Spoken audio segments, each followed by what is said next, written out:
The scream ripped through the morning air as the handcuffs clicked shut. "You can't do this to me! I'm the president of this HOA! I have rights!" Diane Mitchell thrashed like a wild animal. But my son, Officer Caleb Reed, stood steady, his badge catching the Colorado sun, his face unreadable, as if cuffing power-drunk busybodies was just another day's work. Diane shrieked for her husband, her neighbors, even the heavens. But no one moved. They stood frozen, mouths open, watching their self-appointed queen crumble. She never thought it would end like this. Her plan ruined the moment she dialed 911 to report me for trespassing on my own land. The way her eyes widened when Caleb calmly flashed his badge and said, "Ma'am, you're under arrest for trespassing, harassment, and filing a false police report. That image will stay with me forever." Her voice broke. Her knees buckled. But I bet you're wondering how things got this bad. I'm Ellen Reed, 60 years old, a retired school teacher and widow, raised here in the Colorado countryside.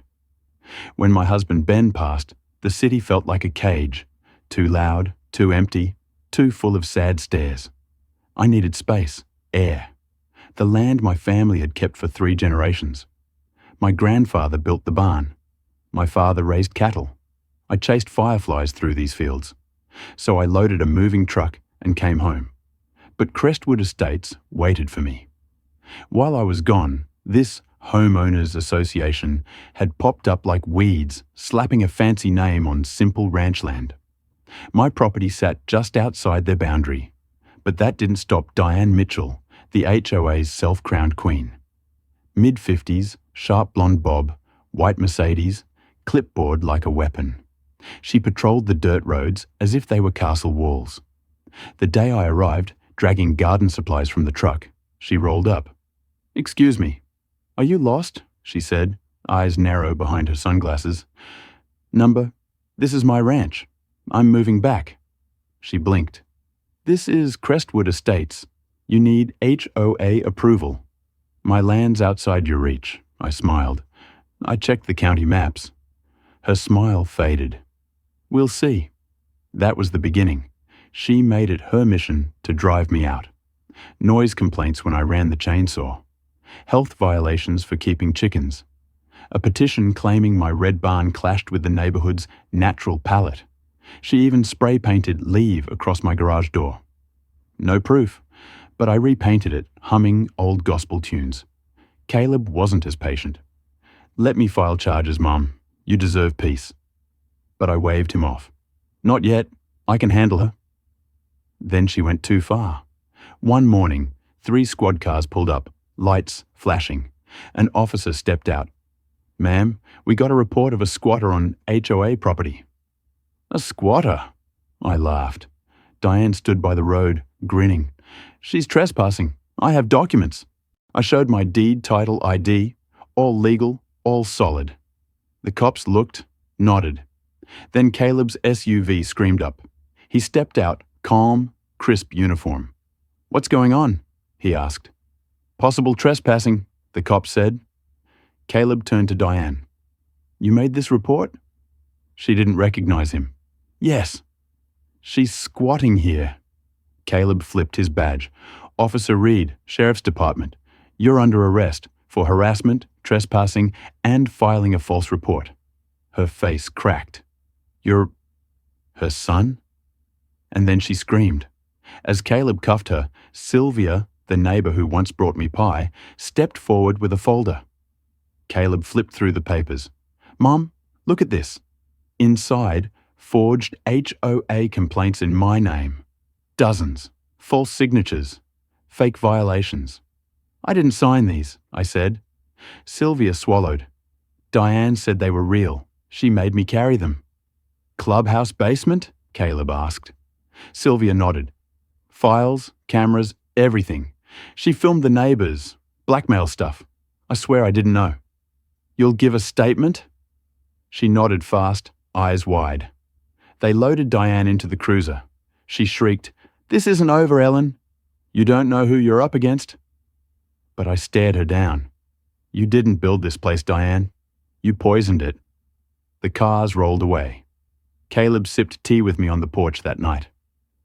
Think she'll walk free? I asked. Not if those forgeries tie to bigger charges. But this feels deeper. He was right.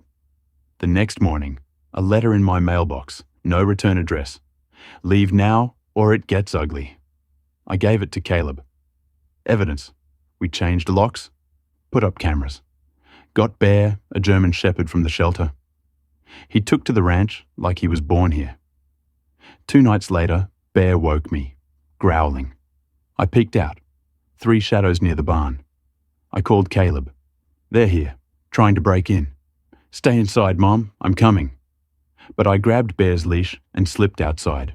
This is private property, I yelled. They froze. 2 men in hoodies, a woman with a clipboard. One dropped a gas can. Bear's snarl sent them running. Caleb's SUV roared up moments later. He found the can. By dawn, 2 were caught, Diane's cousin and an HOA contractor. The woman vanished. But under the barn's saddle rack, we found a note. It's not the ranch. It's what's under it. Ben once mentioned an old oil survey. Nothing came of it, or so we thought. Caleb's eyes darkened. They're after oil. We hit the county archives, called Sam Carter, a retired prospector. His scanner pinged. Oil pockets. Modest, but worth millions. They want you gone to drill, Sam said. Worse was coming. A chicken disappeared. Waterline cut. Generator stolen. Then, bombshell. The archives sent copies of a mineral rights transfer, Ben's signature dated last year. But Ben died 2 years before. A forgery, Caleb growled.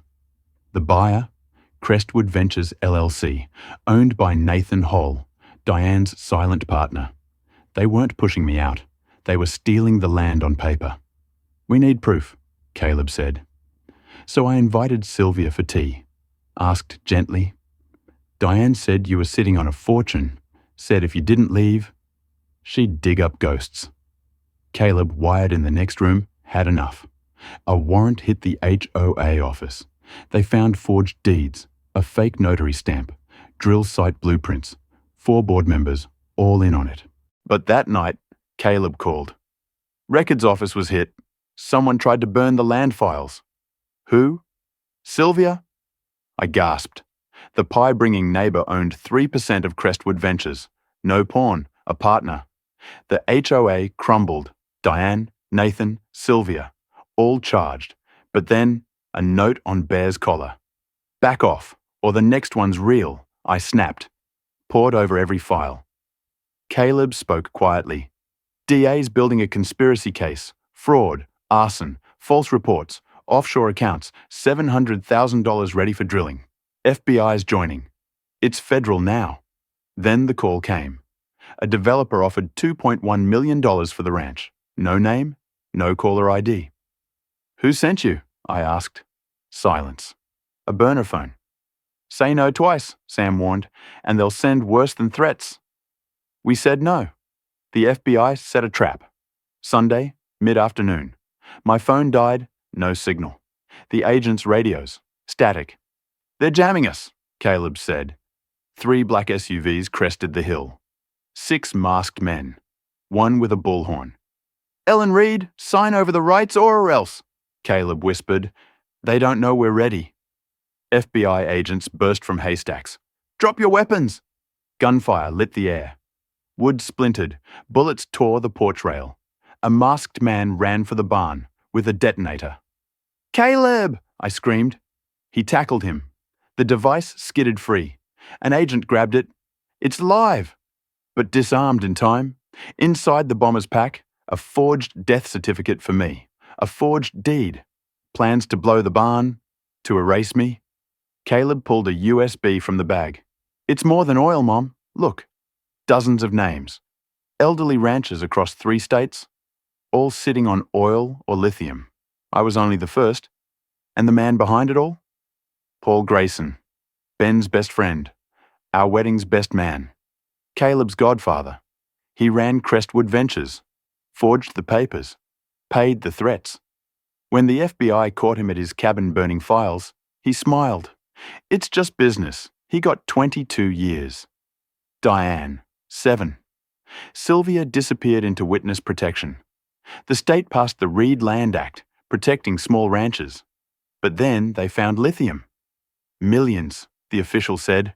The government offered $28 million. I refused. This is Reed land, not for sale. And I spread the word. Letters, calls, warnings. A rancher's rebellion began. In Denver, I held Ben's photo as the bill passed into law. Tears in my eyes. A reporter asked, "What now, Mrs. Reed?" "Home," I said. "To my porch, my dog, my peace." Under the Colorado sunset, bare at my feet, I rocked gently, victorious. They'd tried to take everything. But I didn't just survive. I won. And if you ever need courage, remember, even the quiet can roar.